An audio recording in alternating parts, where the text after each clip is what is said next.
What if the most powerful person in your state wasn't your governor, but a billionaire quietly shaping your town's future from behind the scenes? In this series, we go beyond net worth to ask a bigger question. How do the richest people in each U.S. state impact their local economies and communities? In episode 1, we're starting with 5 very different states, from a lumber mogul rebuilding his small hometown in Alabama, to a Denver-based tycoon reshaping Colorado's entertainment scene, to powerful billionaires in Kansas and Massachusetts whose reach spans energy, finance, and tech, and finally, a mysterious figure with enormous sway over one of America's most remote local economies. Stick around, because these billionaires aren't just rich, they're reshaping entire states. Meet Jimmy Rain, Alabama's very own Yella Fella, with an estimated net worth of $1.5 billion per Forbes' Richest Person report in 2025. Rain isn't just the state's wealthiest individual, he's a self-made entrepreneur who transformed a small-town lumber business into a national enterprise. Born in 1947 in Abbeville, Alabama, Rain's roots are deeply embedded in his hometown. He attended Marion Military Institute, followed by Auburn University, where he earned a bachelor's degree in business administration. Rain furthered his education by obtaining a Juris Doctor from Samford University's Cumberland School of Law in 1971. Rain's journey into the lumber industry began under unexpected circumstances. In 1970, after the tragic death of his wife's parents in a car accident, he took over their struggling lumber treatment plant in Abbeville. Unable to sell the plant, Rain returned to his hometown to manage it. That same year, he founded Great Southern Wood Preserving Company with his brother and made his first delivery in 1971 out of the back of a pickup truck. While getting his new company off the ground, Rain didn't slow down for a second. In addition to managing the lumber plant, he launched his own solo law firm.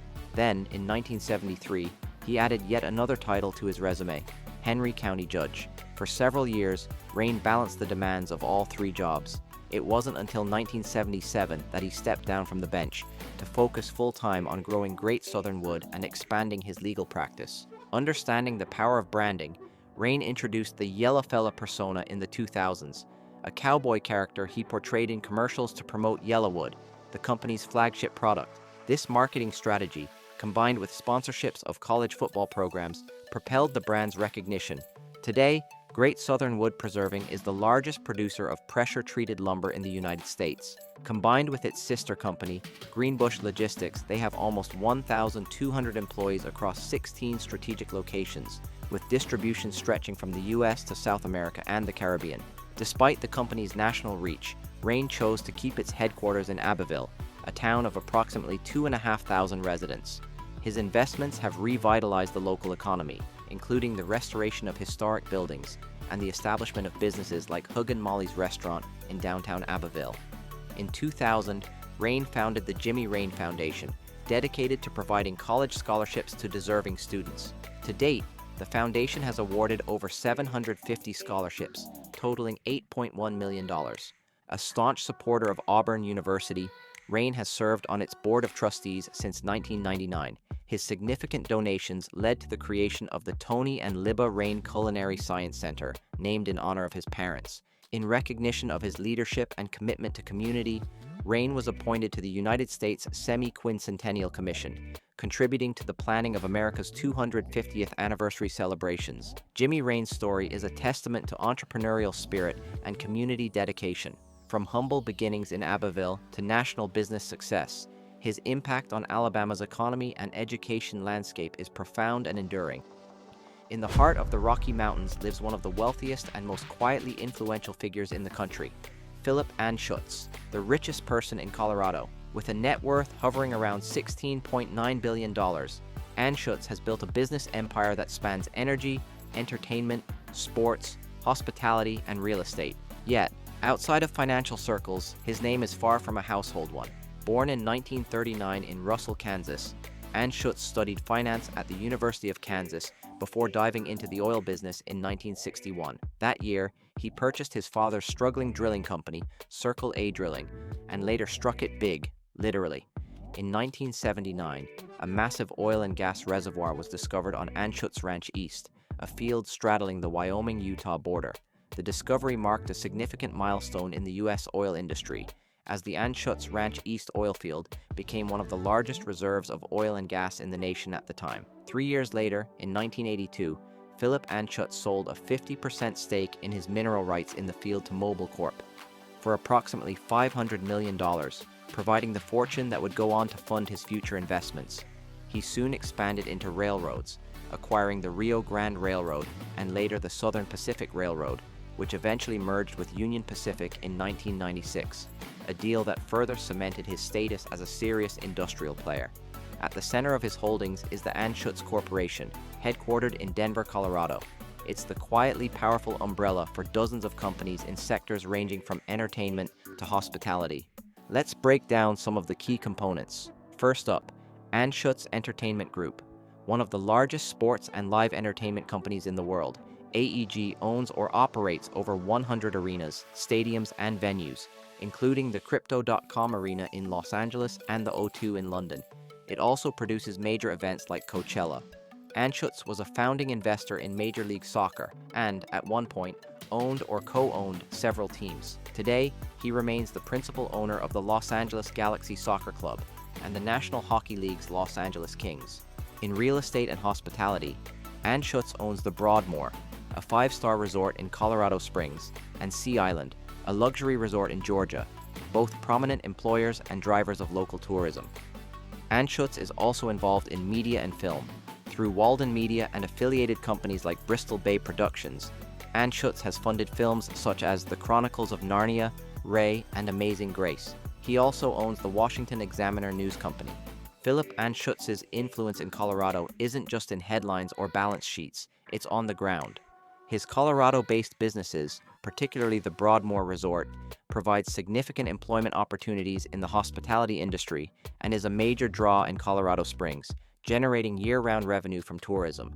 Philip also founded the Anschutz Foundation in 1984, and through it has donated hundreds of millions of dollars to Colorado institutions, such as the University of Colorado Anschutz Medical Campus. The foundation currently makes more than 500 grants annually, and in 2016 received the Outstanding Foundation Award from National Philanthropy Day in Colorado. He may not chase the spotlight, but his impact on Colorado is unmistakable. From luxury resorts to medical research, his businesses and philanthropy quietly shape the state's economy and culture. Charles Koch is the richest person in Kansas, and the name Koch is practically synonymous with American industry and political influence. Born in Wichita in 1935, Charles Koch took the reins of his family's business in 1967 and transformed it into one of the largest privately held companies in the world, Koch Industries. Koch didn't build the company from scratch, but his role was far more than just inheritance.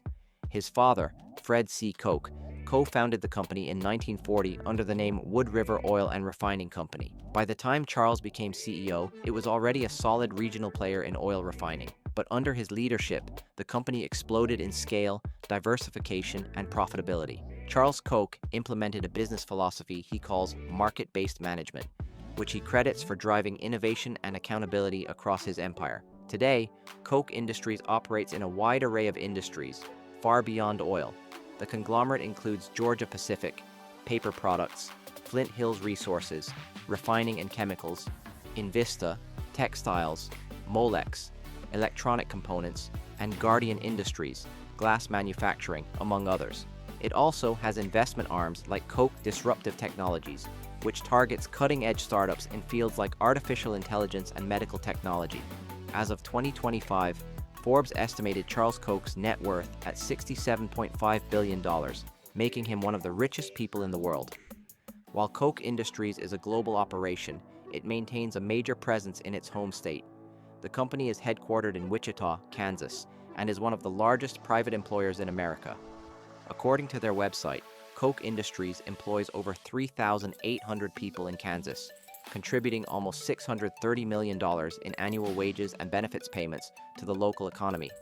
Charles Koch is also known for his extensive philanthropy, primarily through the Charles Koch Foundation and the Stand Together initiative. These organizations fund educational programs, criminal justice reform, poverty reduction efforts, and economic research. Kansas institutions have directly benefited.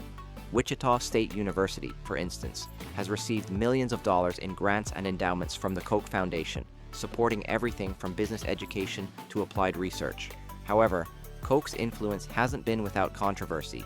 He and his late brother, David Koch, became major figures in American politics, especially through their funding of libertarian and conservative causes. The Koch network has spent hundreds of millions of dollars on political campaigns, think tanks, and advocacy groups over the last 2 decades. This has led to both praise and criticism. Supporters applaud their commitment to limited government, and critics accuse them of using wealth to shape public policy in ways that benefit their businesses. While Charles Koch may be a global business titan, his financial footprint is deeply embedded in Kansas. Through employment, education, and philanthropy, his influence continues to shape the state's economic and social fabric, often in ways that extend far beyond the oil refinery where it all began. Abigail Johnson might not be a household name like Elon Musk or Warren Buffett, but she's one of the most powerful women in global finance, and she's the richest person in Massachusetts. Born and raised in the Boston area, Johnson is the CEO and chair of Fidelity Investments, one of the largest asset management firms in the world. As of April 2025, her net worth is estimated at $31.5 billion, placing her among the wealthiest women in the world. Her story begins with a legacy.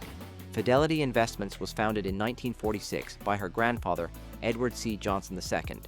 Her father, Edward Johnson III, ran the company for decades and was instrumental in transforming it into a powerhouse in mutual funds and retirement planning. Abigail officially joined the family business in 1988 as an equity analyst after earning an MBA from Harvard Business School. Over the years, she climbed the corporate ladder, taking on more executive responsibilities. In 2014, she became CEO, and by 2016, she was also named chair of the company's board. As of March 2025, Fidelity Investments manages $15 trillion in assets under administration, with $5.9 trillion in discretionary assets under management. The company provides services including retirement planning, wealth management, brokerage services, and institutional asset management. It's a cornerstone of the financial services industry in the U.S. and spans 11 countries across North America, Europe, Asia, and Australia.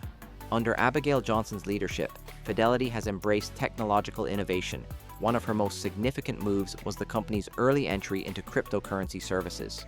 In 2018, Fidelity launched Fidelity Digital Assets, providing crypto custody and trading services for institutional clients, making it one of the first traditional financial firms to seriously invest in the crypto space. Johnson herself has been an advocate for digital currencies, calling blockchain technology a fundamental change in the financial ecosystem. Philanthropy is another notable aspect of the Johnson family legacy. Through Fidelity's charitable arm, Fidelity Charitable, the firm has facilitated billions in donations.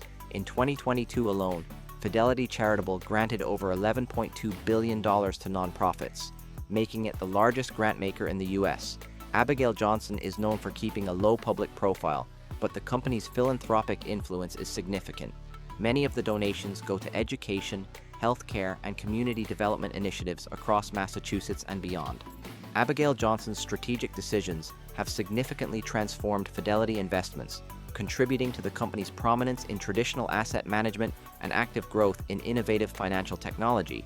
Her leadership has been instrumental in driving Fidelity's adoption of cryptocurrency investments and expanding access to digital financial services. This leadership, combined with her net worth, solidifies her position as a significant figure in Massachusetts.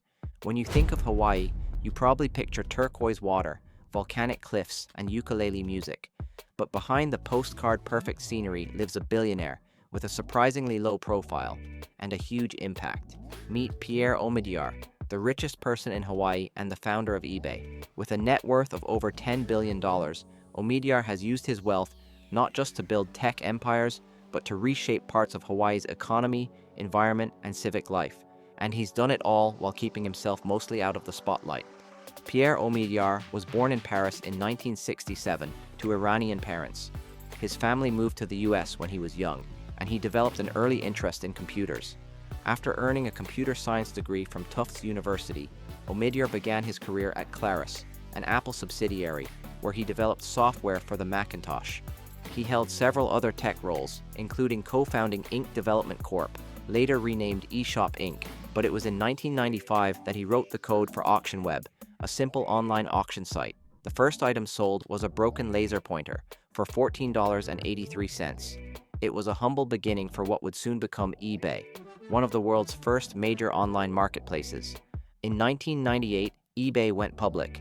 Omidyar became a billionaire at just 31 years old and served on the company's board until September 2020. Since stepping back from eBay's leadership, Omidyar has focused on philanthropy, media, and local investments, especially in his adopted home state of Hawaii, where he currently resides. He launched First Look Media in 2013, which includes The Intercept, a non-profit journalism outlet known for investigative reporting. He also created Honolulu Civil Beat in 2010, an award-winning news outlet that covers Hawaiian politics, policy, and public issues.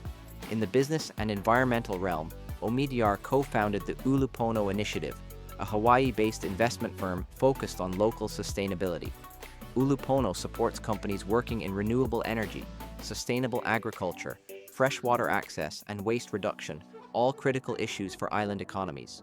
Omidyar also supports civic leadership in Hawaii through the Omidyar Fellows program. Run by the Hawaii Leadership Forum, it offers leadership training, mentoring, and networking to professionals in government, nonprofits, and business, helping them take on greater roles in shaping Hawaii's future. Unlike many high-profile billionaires, Omidyar keeps a low profile. He rarely gives interviews, and his philanthropic ventures often carry the names of the organizations rather than his own. His influence is evident across key sectors in Hawaii, including philanthropy, agriculture, sustainable energy, and civic leadership. From Jimmy Rain's small-town revival in Alabama, to Philip Anschutz's quiet empire in Colorado, to Charles Koch's deep-rooted influence in Kansas, and Abigail Johnson's financial stronghold in Massachusetts, all the way to Pierre Omidyar in Hawaii, a low-profile billionaire quietly shaping the future of the islands. One thing's clear: America's richest aren't just accumulating wealth, they're shaping entire states. In the next episode, we'll explore 5 more states and reveal how billionaires impact everything from housing to healthcare. If you enjoyed this video, be sure to subscribe, drop a comment with your state, and let us know. Who else has been a great influence in your state?